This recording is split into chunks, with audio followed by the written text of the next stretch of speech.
Hi everyone, my name is Ken. Welcome to This House. Today we are counting down the top 5 oldest residential buildings in the state of California. This video was brought to you by our membership program. One of our members suggested that we do this video and we thought it was a great idea, so if you guys like it, we'll do more of these in the Oldest in Your State series. Now, starting off at number 5. Point Pinos Lighthouse. The oldest continuously operating lighthouse on the west coast of the United States is the Point Pinos Lighthouse, which was first lit on the evening of February 1st, 1855, and still contains its original lens used to guide ships traversing California's Pacific coast. The lighthouse featured a 1 kilowatt light bulb located 89 feet or 27 meters above sea level, the light from which can be seen from over 15 nautical miles away. Historically, the light was turned on 1 hour before sunset and turned off 1 hour after sunrise. The first light source was a whale oil lantern set inside the lens, which had to be filled several times per night. By 1880, the light source was updated to kerosene, which was much more affordable. Around the turn of the century, it was updated to an incandescent vapor lamp and then to an electric light bulb by 1919. In 1975, the main light was turned on permanently and an automated backup light was installed outside of the tower.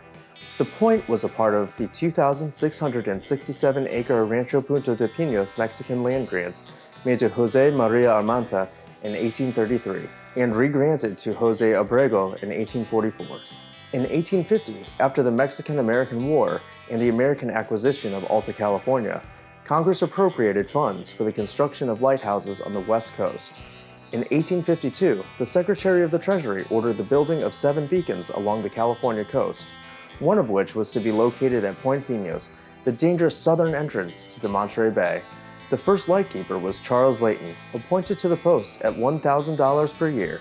He was killed in 1855 while serving as a member of the sheriff's posse chasing the notorious outlaw Anastasio Garcia. He was succeeded by his widow, Charlotte, who remained head lightkeeper until 1860 when she married her assistant lightkeeper, George Harris. The most famous lightkeeper was Mrs. Emily Fish, who was known to have hosted grand parties at the lighthouse between 1893 to 1914. Number 4. Rancho Petaluma, Adobe. Rancho Petaluma Adobe was California's largest, privately built adobe structure, and is the largest example of the Monterey colonial style of architecture in the United States. It was built by Mariano Guadalupe Vallejo in 1836 and is located in Sonoma County. Vallejo was granted the land by Governor Jose Figueroa in 1834 following Vallejo's service as a lieutenant. In 1836, Vallejo spent an estimated $80,000 on labor and materials for the construction of his home.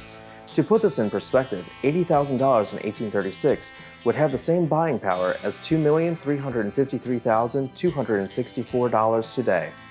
Over 2,000 people were hired during the 3 years that the house was being constructed to labor on the property by making bricks, hauling lumber, and cooking meals. At its height, Rancho Petaluma boasted a tannery, smithy, and a grist mill that was powered by the Adobe Creek. Roaming around the pastures were as many as 12,000 heads of cattle per year as well as 3,000 sheep. Vallejo earned up to $24,000 per year, or today's equivalent of $705,979 by selling leather, wool, blankets, candles, soap, and shoes for the military. In 1843, Vallejo received an additional land grant for 84,000 acres of adjacent property, which gave him access to the San Francisco Bay. Vallejo attempted another land grab in 1862, but he was blocked by the United States Supreme Court from doing so. As the years went by, the ranch fell into disrepair and continued to decline until 1910, when it was purchased by the native sons of the Golden West Petaluma Parlor No. 27. In 1932, it was registered as a California State Historical Landmark and was turned over to the state of California in 1951. In 1970, it gained its status as a National Historic Landmark.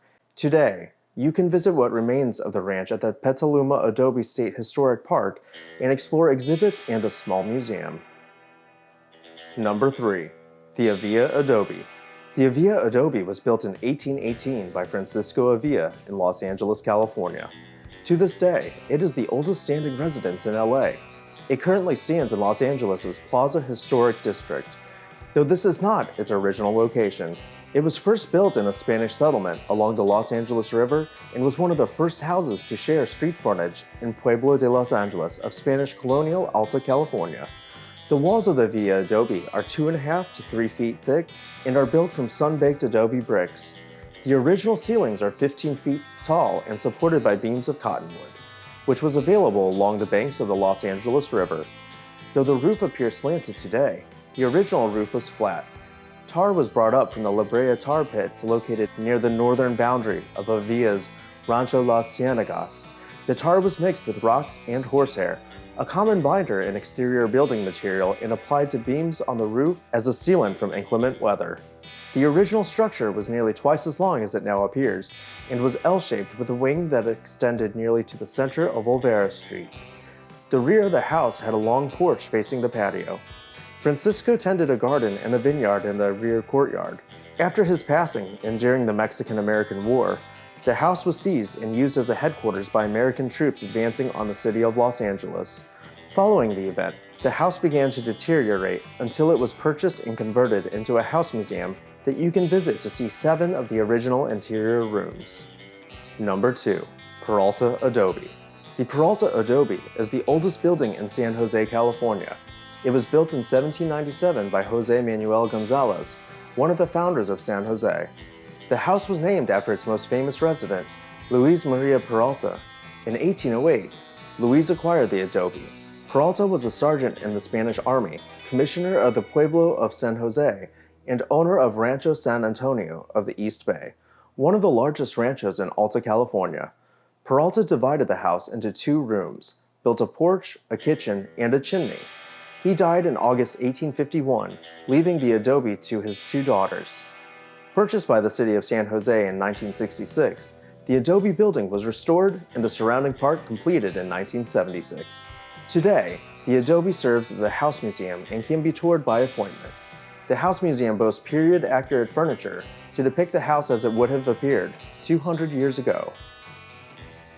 Number 1. Santa Maria de Avila. The oldest building standing in the state of California was built in 1181. And yes, you heard me correctly, I did say 1181.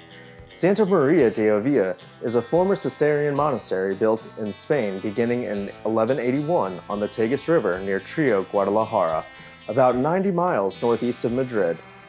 During prosperous times over the next 4 centuries, construction projects expanded and improved the small monastery. Its fortunes declined significantly in the 18th century, and in 1835 it was confiscated by the Spanish government and sold to private owners who used its buildings for sheltering farm animals.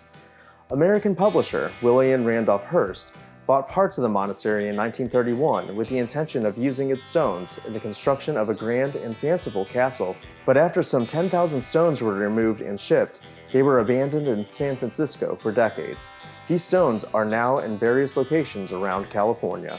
The old church portal was erected at the University of San Francisco, and the chapter house was reassembled by the Trappist monks at the Abbey of New Clairvaux in Vina, California. Other stones are serving as simple decorative elements in Golden Gate Park's Botanical Garden. Thank you all for watching. Please make sure to like, comment, share, and subscribe. If you would like to suggest videos, join our membership program. It's the little button that says join right next to subscribe. I'll see you next time on This House.